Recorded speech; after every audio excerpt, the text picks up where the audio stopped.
Bonjour et bienvenue. Aujourd'hui, on va plonger au cœur de la sourate Yassine, une sourate qu'on appelle souvent le cœur du Coran. On va décortiquer ensemble son message qui est d'une puissance et d'une logique assez remarquables. On va commencer par une question que l'humanité se pose sans doute depuis la nuit des temps, une question qui nous touche toutes et tous. Et s'il y avait une vie après la mort? Si tout ne s'arrêtait pas là? Eh bien, cette interrogation, ce n'est pas juste une accroche. C'est précisément le sujet central de la sourate Yassine. Elle ne fait pas que poser la question, elle y apporte une réponse structurée, argumentée, et c'est ça qu'on va explorer. L'axe principal, vraiment le fil conducteur de toute la sourate, c'est l'établissement de ce qu'on nomme en arabe taqriru aqidat al-ba'th wa nushur. Alors qu'est-ce que ça veut dire? Tout simplement, l'affirmation de la doctrine, de la résurrection et du rassemblement. Ce qui est fascinant, c'est sa construction. Il pourrait presque la voir comme une boucle parfaite. Elle commence en disant que Dieu enregistre les actes des morts, ce qui sous-entend leur retour, et elle se termine en affirmant que celui qui a créé une première fois est tout à fait capable de redonner la vie. La boucle est bouclée. Alors comment la sourate s'y prend-elle pour établir ce point central? Elle ne commence pas avec de la théorie, non. Elle commence avec une preuve narrative, un avertissement très fort tiré de l'histoire, la parabole des habitants de la cité. C'est un récit qu'on retrouve dans les versets 13 à 29. On nous parle d'une communauté qui a reçu des prophètes, des messagers, mais qui a fait le choix de ne pas croire, de rejeter le message. C'est un peu une étude de cas, si vous voulez. Le scénario est simple mais très profond. D'un côté, on a les messagers, qui viennent d'avertir. Face à eux, la majorité du peuple, hostile, sceptique. Et au milieu de tout ça, une figure un peu héroïque se dégage. Un homme, seul contre tous, qui non seulement a cru, mais qui se précipite pour défendre cette vérité. La fin de l'histoire est tragique pour cette cité. Elle est anéantie. Le point crucial ici, c'est que ce récit sert d'exemple. Il montre que le rejet de la vérité a des conséquences bien réelles. Ça pose en quelque sorte un précédent historique pour le jugement dernier. Ok, maintenant qu'on a vu la preuve par l'histoire, la sourate change de registre. On quitte le narratif pour s'adresser directement à notre raison, à notre logique, pour prouver la possibilité de la résurrection. Et c'est là que ce concept clé, al-ba'th ou al-nushur, prend tout son sens.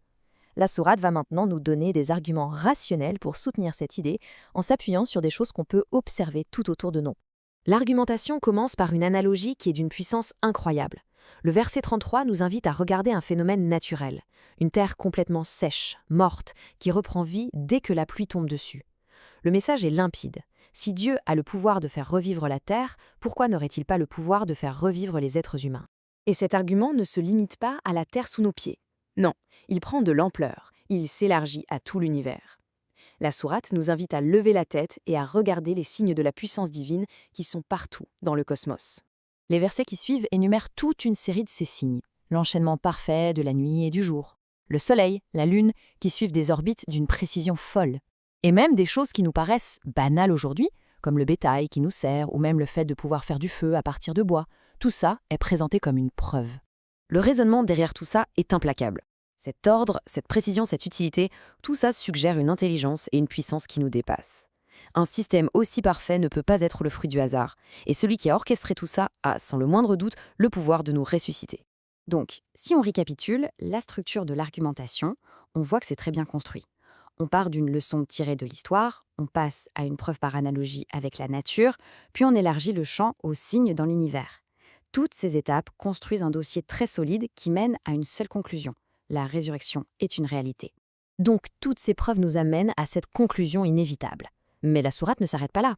Une fois la résurrection affirmée, elle nous décrit ce qui va se passer ce jour-là, les conséquences très concrètes pour l'humanité, qui sera alors divisée en fonction de ses actes.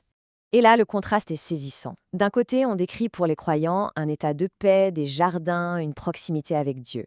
Et de l'autre, pour ceux qui ont refusé le message, on parle du feu et d'une scène terrible où leurs bouches seront scellées et où ce sont leurs propres membres qui témoigneront contre eux. Bien sûr, pour qu'un jugement soit juste, il faut des preuves. La sourate insiste beaucoup sur ce point, surtout au verset 12. Absolument tout ce que les humains ont fait, et même les traces qu'ils ont laissées derrière eux, est consigné, enregistré méticuleusement. Rien n'est perdu, rien n'est oublié. Et tout ça nous amène à la question finale. Si on accepte cette idée que la vie ne s'arrête pas à la mort et que chaque acte, chaque parole a une conséquence éternelle, comment est-ce que ça transforme notre vision de l'existence, nos priorités, le sens qu'on donne à notre court passage sur Terre? C'est sur cette grande réflexion que nous laisse la sourate Yassine.